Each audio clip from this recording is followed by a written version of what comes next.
today, I think, for the session. Keeping that in mind, I just make few observations. We are the largest parliamentary democracy in the world. We are very fortunate that our forefathers and the constitutional makers and also the great freedom fighters have given their life and their best to the country and gave us the great constitution and this parliamentary democratic system. Nobody has forced it on us. We have taken it on ourselves.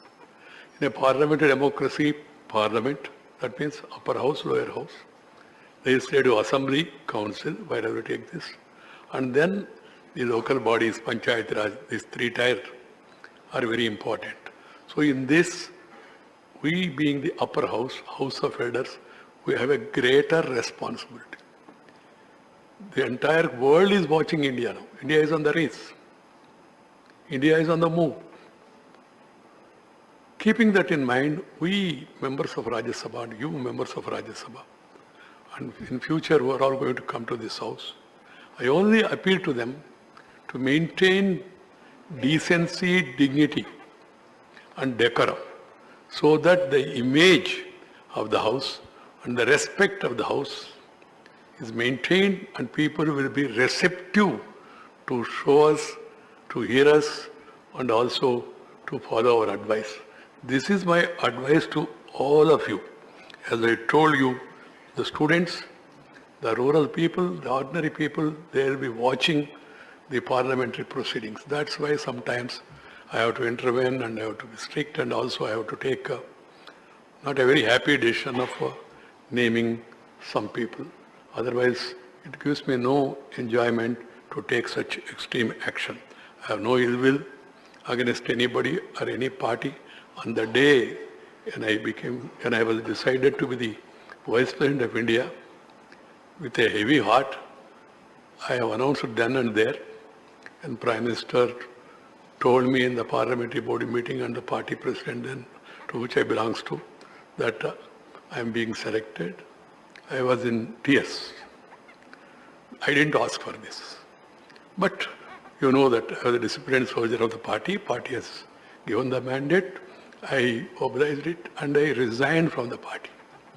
There were tears not because of my shirking the responsibility, because I have to leave the party which has given me all this. That was the occasion. Otherwise, no problem at all. I did my best to maintain the dignity of the house. And I tried to accommodate all sides, south, north, east, west, northeast, and also give an opportunity to all sides of the house. I mightn't have given them enough time they wanted, but each one of you has been given time, whether it is zero hour, whether it is special mention, whether it is question hour, or whether it is discussion and debate on the bills and all. People want the house to discuss, debate and decide. 3D. They do not want the other D, that is disrupt. Always people say, sir, do not pass the bill in a din. I do agree. For that simple solution is, do not create din and do not pass the bill in the din. This is my advice to one and all. For the future also, because whoever is going to occupy the chair, they have to follow the precedents and also they have to go by the decisions that were taken earlier. The normal feeling about politicians and all, of course, I'll be speaking separately. I don't want to utilize this forum. The respect is declining everywhere because value systems are declining. Keep that in mind and try to do your bit while committing yourselves to your ideological line, but see to it that the democratic principles and the standards set by our great people are followed. I am not of that type. People often talk, Aito president, Naito dissident, otherwise resident. Yet you know my karnevaranayam. I never aspired for president, never became a dissident, or never confined to residence. I will be moving around, going around, meeting you all, greeting you all, talking to you, on larger issues. I will not get into politics as I told you. We are all working in our own way. We are not enemies, we are rivals.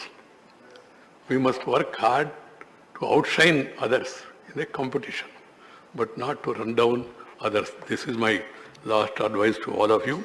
And my wish is Parliament functions well. There are many members who are very good speakers when opportunity comes. I see even the new members coming with preparation, making great contribution. Brilliant speeches were made. And sometimes brilliance is lost because of disturbances. And the media also in our country, unfortunately, weakness is they don't report if you speak constructively. If you speak obstructively, do something unusual, it is getting coverage. It's a weakness of the media, and media should get out of it at the earliest, without trying to give some reasons here and there. Friends, the language is a very dear issue to me. I'm happy the President, the Prime Minister, the Chief Justice, all of us are speaking in the same, not same language, in same vein on respecting mother tongue, our respective mother tongues. First mother tongue, afterwards brother tongue, or any other tongue, no problem. But primacy should be given to mother tongue. Please encourage mother tongue in our respective areas. And I would like to see in my lifetime that the Parliament, the assemblies, and also the school, college, university, vocational courses, and also the administration, everything should be carried in their respective state official languages. And there can be translation, there should be translation. I told the Secretariat, I am telling you all today, before I leave, there has to be a permanent mechanism. I will come to sign that file on 10th morning, I told them, whether house is there or not, that all speeches, translation should be made available, not at request, even otherwise also. That is the process that has to start. The proceedings of this and the administration also. And also I want to see the arguments in court, High Court, District Court, High Court, Supreme Court, also in respective Indian languages. And the judgments are also delivered because I don't want to use the word litigant, people who come to the courts, they do not know English. And they will not be able to understand the judgments. So it should be, but it will take time, I am aware of it. Honest beginning has to be made, and we all should move in the direction and having communication in our respective mother tongues, that is encourage Indian languages. Friends, I would like to conclude with a hope that we move forward. I am thankful to the Honorable Prime Minister who has given me love and affection. Thankful to all the ministerial colleagues who have all responded to my queries anytime for consultation on larger developmental issues. And also I would like to thank the leader of the opposition and other leaders on this side who have cooperated with me, and also the members from different political parties who have given a helping hand and who are all today participated in the discussion and said so many good things about me. Thank you very much. I am really moved by your love and affection. Dhanyavad. Namaskar.